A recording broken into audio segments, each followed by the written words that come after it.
जब राजा परीक्षित के पुत्र जन्मेजय को यह ज्ञात हुआ कि उसके पिता की मृत्यु तक्षक के डसने से हुई है, तब जन्मेजय के मन में प्रतिशोध की भावना भड़क उठी और जन्मेजय ने सांपों का अस्तित्व मिटाने की प्रतिज्ञा ली और सर्प दमन यज्ञ प्रारंभ कर दिया। इसके कारण पृथ्वी लोक के समस्त सर्प यज्ञ की अग्नि में आकर भस्म होने लगे। इसके बाद नागों ने जाकर माता मनसा देवी से रक्षा की गुहार लगाई। तब माता ने अपने पुत्र आस्तिक को यज्ञ रुकवाने के लिए भेजा। अग्नि में सर्पों की आहुति दी जा रही थी। तब माता मनसा देवी के पुत्र आस्तिक के सत प्रयत्नों से नागों के प्राणों की रक्षा की गई। समय बीतता गया और एक दिन जन्मेजय की भी प्राकृतिक कारणों से मृत्यु हो गई।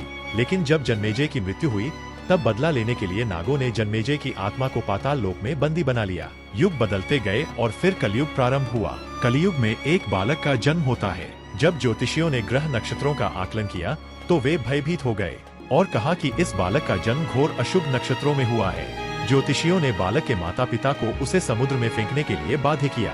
ज्योतिषियों के दबाव में आकर बालक के माता पिता को न चाहते हुए भी ऐसा करना पड़ा।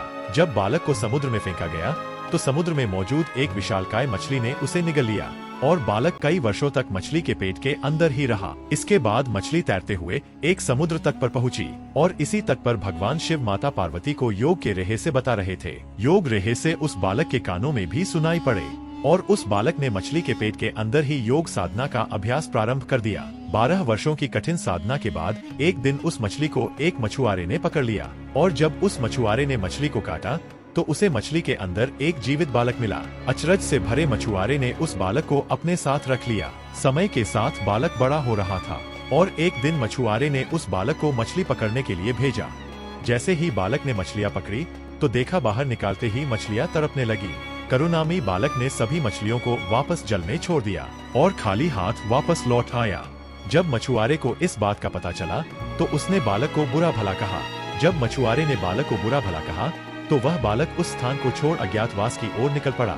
अपने भरण पोषण के लिए भिक्षा मांगने लगा और अपना संपूर्ण जीवन साधना में लगा दिया।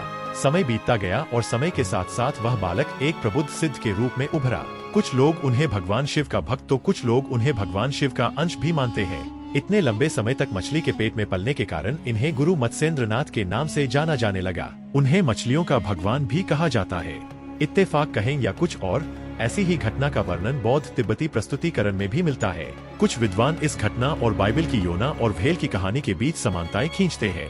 गुरु मत्स्येंद्रनाथ एक बांझ महिला को आशीर्वाद देते हैं।